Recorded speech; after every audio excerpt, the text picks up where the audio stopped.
This audiobook of the first victory of the revolution is an essay by Vladimir Lenin, which was first published on November 7, 1905. Late Monday night the Telegraph brought Europe the news of the Tsar's manifesto of October 17. The Times correspondent wired, "The people have won the day. The emperor has surrendered. The autocracy has ceased to exist." Friends of the Russian Revolution living in distant Baltimore, USA, expressed themselves differently in a cable they sent to Proletary: "Congratulations on the first great victory of the Russian Revolution." The latter appraisal of the events is undoubtedly far more accurate. We have every reason to be jubilant. The concession made by the Tsar is indeed a great victory for the revolution, but this victory is still a long way from deciding the fate of the entire cause of liberty. The Tsar is far from having surrendered. The autocracy has by no means ceased to exist.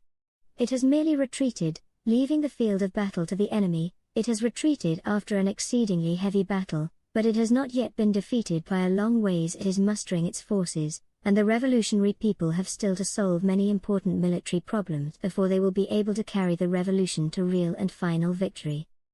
October 17 will go down in history as one of the great days of the Russian Revolution. On this day the nationwide strike, the like of which the world had never before seen, reached its climax. The mighty arm of the proletariat, which was raised in an outburst of heroic solidarity all over Russia, brought the entire industrial, commercial and administrative life of the country to a standstill. It was the lull before the storm. Reports, one more alarming than the other, began pouring in from various big cities. The troops were wavering. The government refrained from taking repressive measures. The revolutionaries had not yet launched any serious open attacks, but insurrection was erupting on all sides. At the 11th hour the Tsarist government decided to yield, realizing that an explosion was inevitable, that already under no circumstances was it at all capable of gaining a full victory, but was very likely to suffer complete defeat. Trepov is reported as having said, "First there will be bloodshed, and then a constitution." The inevitability of a constitution could no longer be doubted, even if the uprising were suppressed, so the government decided that it was better to avoid the risk of serious and general bloodshed, for Tsarist rule would be swept away altogether in the event of the victory of the people. We know only an infinitesimal portion of that information possessed by the government on Monday, October 17, which compelled it to evade a desperate battle and yield. The local and central authorities strained every effort to hold up or curtail messages about the alarming progress of the uprising, but even the scanty, random and curtailed reports that found their way into the European press leave no doubt that this was a genuine uprising, capable of inspiring mortal fear in the Tsar and his ministers. The forces of Tsarism and of the revolution are equally balanced, we wrote a week ago, on the basis of the first news of the countrywide political strike. Tsarism was no longer strong enough to crush the revolution was not yet strong enough to crush Tsarism. But with such an equilibrium of forces, all delay was fraught with the greatest danger to Tsarism, for delay was bound to cause the troops to waver. The uprising was spreading. Blood was already being spilt all over Russia. The people were fighting at the barricades, from Revel to Odessa, from Poland to Siberia. In isolated and small encounters the troops were victorious. But at the same time tidings of a new and unprecedented phenomenon began to come in, a phenomenon plainly testifying to the military impotence of the autocracy. This was the news of the negotiations between the Tsarist troops and the insurgent people, Kharkov, the news of the withdrawal of troops from cities, Kharkov, Revel, as the only way to restore tranquility. Negotiations with the insurgent people, the withdrawal of troops, that is the beginning of the end. Better than any arguments it proves that the military authorities were aware of the extreme precariousness of their position. It shows that disaffection among the troops has spread to a truly formidable extent. Scattered news items and rumors seeped through to the foreign press. In Kiev soldiers who had refused to fire were arrested. Similar cases occurred in Poland. In Odessa the infantry were confined to their barracks, the authorities fearing to bring the men out into the streets. In St. Petersburg unrest was beginning to manifest itself in the navy, and it was reported that the Guards regiments were totally unreliable. As for the Black Sea Fleet, it has been impossible to this very day to ascertain the whole truth. On October 17, telegrams were already reporting that rumors of a new mutiny in this fleet were very persistent, that all telegrams were being intercepted by the authorities, who resorted to every means in an attempt to prevent reports of the events from spreading. If we bring together all these fragmentary reports, we cannot but arrive at the conclusion that even from a purely military standpoint, the autocracy's position was desperate. It was still suppressing isolated outbreaks, its troops were still taking barricades here and there, but these isolated encounters merely served to inflame passions, merely increased indignation, merely accelerated a mightier general outbreak, which the government particularly dreaded, since it could no longer rely on the army. The enemy declined a pitched battle. He retreated, abandoning the battlefield to the revolutionary people, retreated to new positions, which he considers better fortified, and where he hopes to rally more reliable forces, weld them together and infuse a new spirit into them, and choose a better moment for an offensive. This appraisal of the great day of October 17 is confirmed by a number of relatively unbiased reports in the European bourgeois press. On the one hand, the European bourgeoisie is sighing with relief.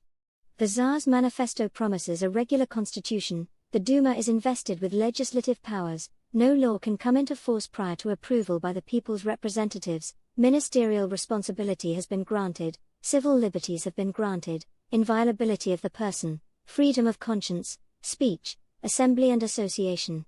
The stock exchange is hastening to express fuller confidence in Russia's finances. Russian securities, which have been falling for the last few days, are now going up. The foreign bankers who fled from revolutionary St. Petersburg are promising to return within a fortnight. In the constitution, the European bourgeoisie sees a pledge of peaceful minor concessions, which will wholly satisfy the propertied classes without at the same time allowing the revolutionary proletariat to acquire too much freedom. On the other hand, even the liberal bourgeois cannot but see that the Tsar's manifesto contains only hollow words, mere promises. Who nowadays will believe promises alone? Are not all these phrases about inviolability of the person and freedom of speech sheer mockery when the prisons are still packed with so-called political offenders, and the censorship is still operating? What kind of people will carry out the Tsar's promise? The Vita government, which is rumored to include Kuzmin Karavayev, Kosik, Kony. This government will not even be one of the liberal bourgeoisie. It will only be a government of the liberal bureaucracy, which has so often been defeated by the reactionary court clique.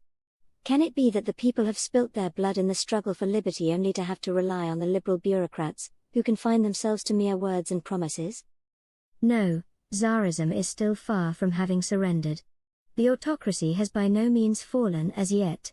Many great battles will still have to be fought by the revolutionary proletariat, and the first victory will help it to rally its forces and enlist new allies in the struggle.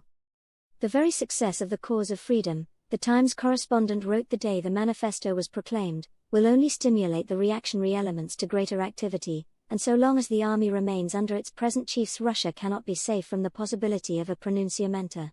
It is doubtful whether the forced surrender of the government in the very midst of a revolutionary upheaval can be regarded otherwise than as a signal for further strife. It is not known whether the bureaucracy has been ousted from its citadel or whether it has merely retreated from its advanced positions, say the bourgeois optimists, although the facts show clearly that the citadel of the autocracy is still quite intact. The enforced nature of the concession is what most of all disturbs the moderate bourgeois. Le Temps, organ of the ruling moneybags of France, waxed highly indignant over anarchy, and showered abuse and slander on the organizers of the All-Russia political strike and its participants. Though satisfied by the Tsar's constitutional promises as such, this newspaper now remarks with concern, instead of acting on his own initiative, the Tsar contented himself with signing the instructions of the liberal opposition. This is a poor method, lending the subsequent reforms an enforced nature, the nature of something fragmentary and sudden. This method places the government at odds with itself and sets a premium on violence. Unfortunately, it is only too clear that matters had reached a point where there was no other way out of the impasse into which the government had been led.